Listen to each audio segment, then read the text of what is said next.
to the Nexus as we have a look at issue 152 of the Star Trek Starship collection. It's getting to be a bit of a mouthful. Okay, so this is the issue.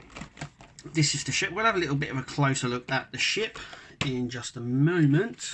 So let's have a look at the ship. So it's the USS Excelsior, the Nilo Rodis Concept 1. Now that's important because it says Concept 1, because I believe he made 3 concepts of the Excelsior before they did a final version, which is the version that we got.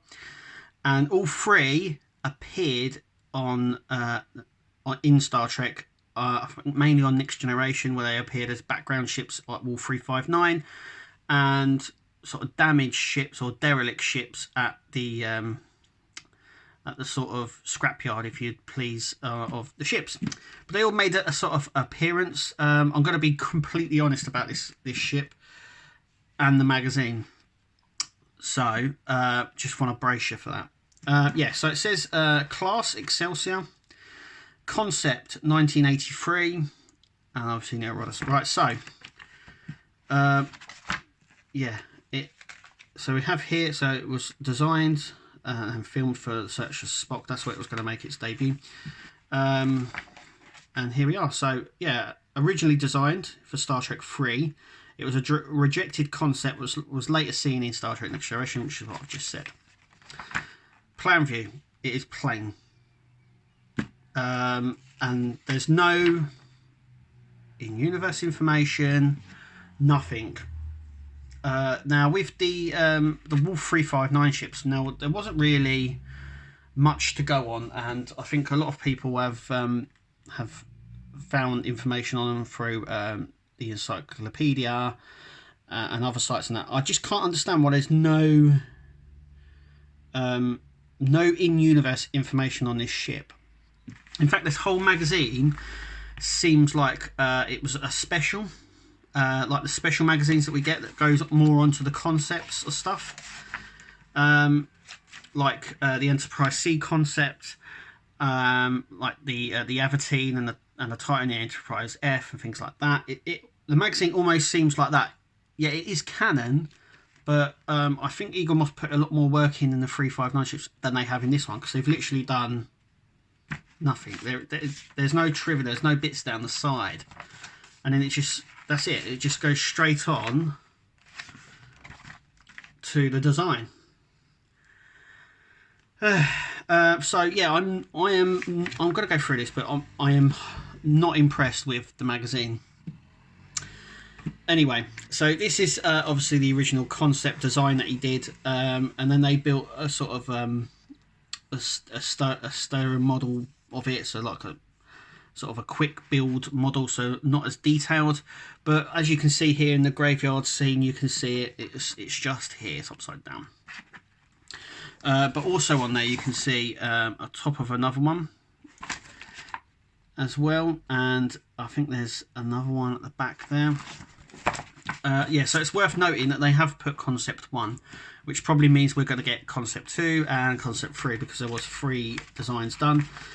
Yeah, then the Great Experiment, so obviously the Search for Spock, directed by Leonard Nimoy as well, and obviously there's the Excelsior we know of, but obviously they went through, so this goes on the process of how they made the Search for Spock and everything else, and that's it.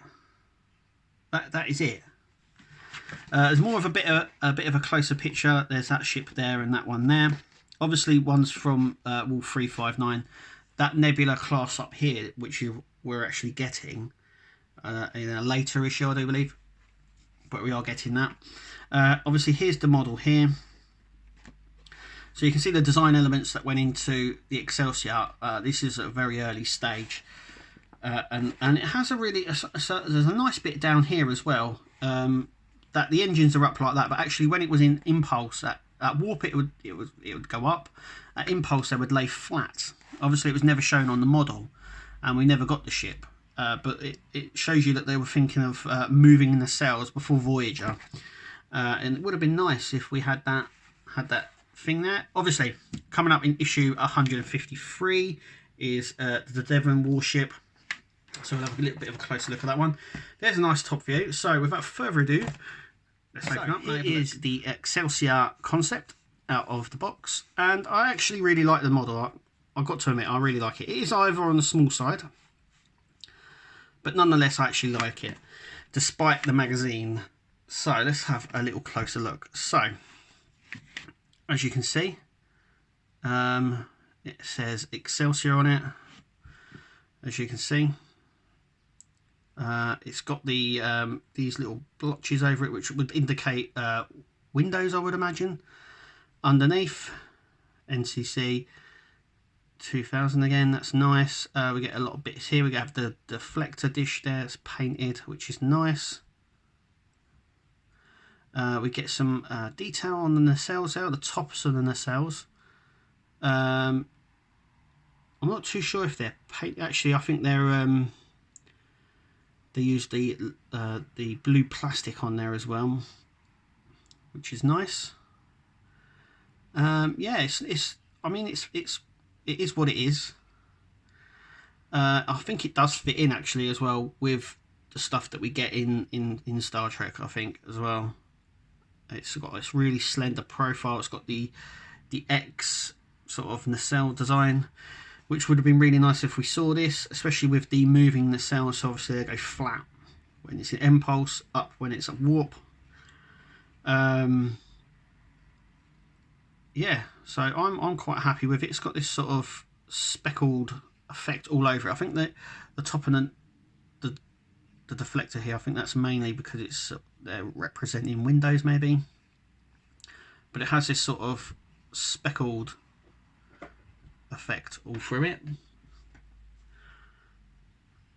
and it's just, yeah, I actually like this model, but I know some people won't. I definitely didn't like the magazine. I thought that there could have been a lot more that have gone into it as well.